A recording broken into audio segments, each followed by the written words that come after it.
Hey Zen Barre friends, it's Jennifer here with another installment of a tea time video chat here to talk about what we're coming up to be the final pieces of the puzzle for solidifying that solid, strong barre foundation. So the last few weeks we've been talking about things like intention setting, mind-body barre connection, proper form, technique, and alignment as tools that you can use to just strengthen this barre foundation or to begin a barre practice. So for the next 2 weeks, as we round out the month of August, I want to tie everything up in a nice, neat little bow and talk about what I feel is really the final component of this whole series that we've been talking about all month long. And that is how to build your barre foundation. So there's two parts to this. And this first part is going to address the Zen Barre certification from I don't want to teach perspective, but I want to deepen my practice. And then next week, we're going to expand on this conversation with the final piece of the puzzle. So just looking back at my own history regarding barre and when I found the barre, which was back in 2016 when I was training for the Boston Marathon and looking for that additional way to engage my muscles, to strengthen them and to keep them flexible while I was running upwards of, I think my highest mileage week was like 45 or 50 miles I ran in 1 week. It was ridiculous. I don't know how I did it. And I honestly would never be able to do that again. But you're running, you need flexibility. And you do need to keep the upper body strong because your legs are just going nonstop. So barre fit the bill.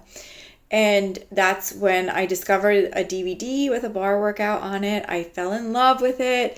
And several reasons why. One of them, it was just really convenient to do at-home barre workouts because I had 2 small kids at the time and I didn't have a variety of babysitters around. So it was just honestly cheaper for me to get certified in barre and learn how to put my own barre classes together than it was to visit the local barre studio and purchase classes and then have to pay a babysitter on top of that. So it just didn't make sense for me at the time to do in studio classes. And I'm one of those people that when I love something, I want to know everything about it because I have a deeper appreciation for it if I know everything I can about the subject. Well, as much as possible, which is why I'm here as Zen Barre owner now. But anyway, story for another date and time.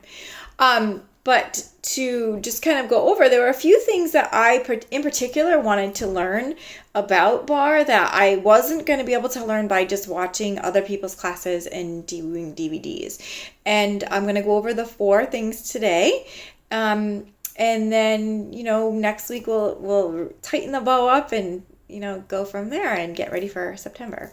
So one thing I wanted to learn was how to choreograph my own workouts. And this is still something that I have not been able to find a certification that has taught me, even as an instructor, the nuts and bolts of choreographing classes. So that's kind of where Enter Zen Barre comes in because I really want to give tools to not only instructors that I certify, but also clients who want to know how to put their own workouts together because they want that knowledge and they want to be able to tailor the workout to the exercises that they intuitively feel are best for their body. So working out at home was cost effective and it was convenient. But I was getting bored, and at the time, this was back in 2016, when the streaming stuff wasn't as popular, and I was getting bored of the DVD workouts, and I just wanted to expand my knowledge to be able to put my own workouts together. So this is something that you will learn during a Zen Barre certification. I also wanted to learn, and we've talked about this in previous weeks, how to properly engage my muscles so that I could get a long, lean dancer-like body. I am not a dancer per se. Little side note, I did take tap classes as a little child and then I loved it. But for some reason, stopped. I took jazz classes, and then when I graduated from college, I actually went back and took tap classes again with the same woman who taught me when I was 4 years old. So I have this love of music and dance, and I love the long, lean lines that a dance-based fitness program can provide for you. So, Lottie Burke developed barre to heal her own body after a back injury, and she wanted to keep her svelte, sexy figure. So she developed these exercises to keep those long, lean lines and also to, enable her to keep her strength. So that's where barre was born.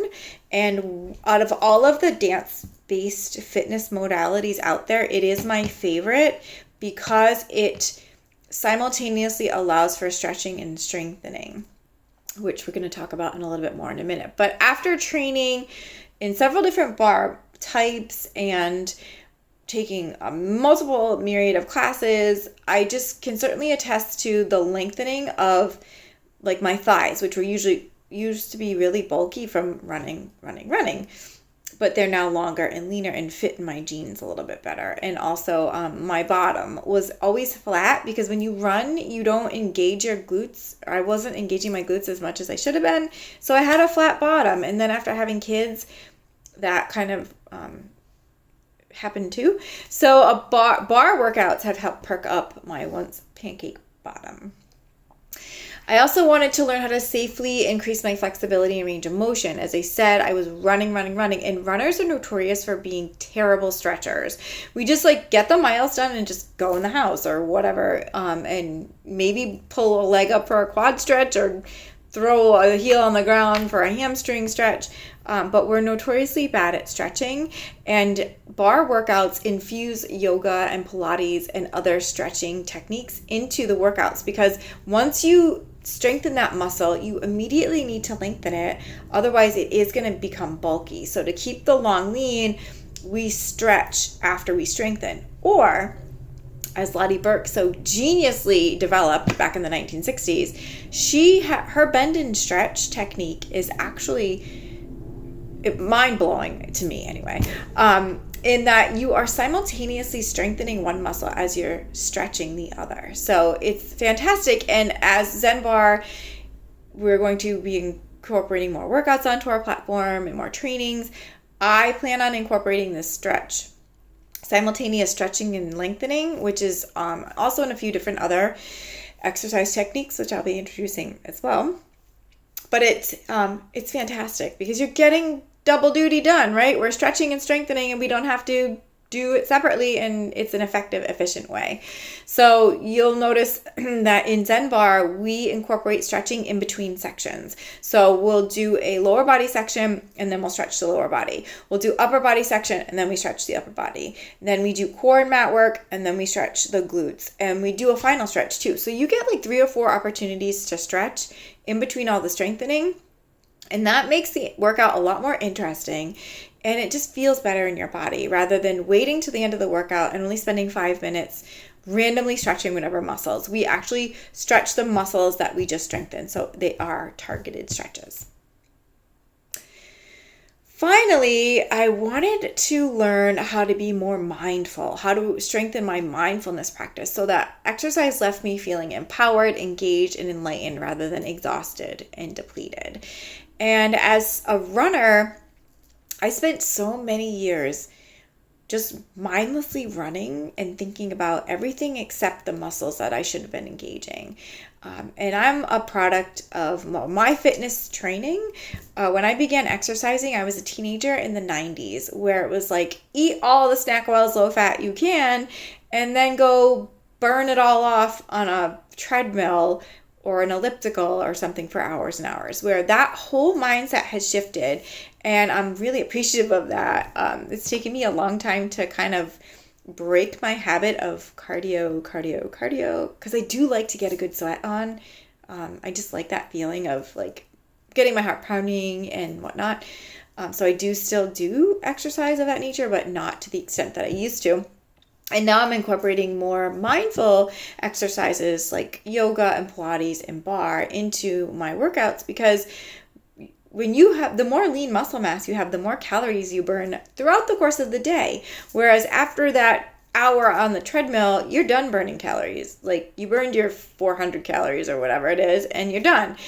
But the more muscle you have on your frame, the little mitochondria in those muscles are little powerhouses, and they're constantly burning calories for you. And it just ups your metabolism, and it gives you a great shape. So kind of veered a little bit off track there, but it wasn't until I discovered barre that I was able to strengthen the mind-body barre connection, because you really don't have a lot of time during a barre workout like you do during like a 5-mile run to start thinking about your Christmas list or your to-do list or whatever.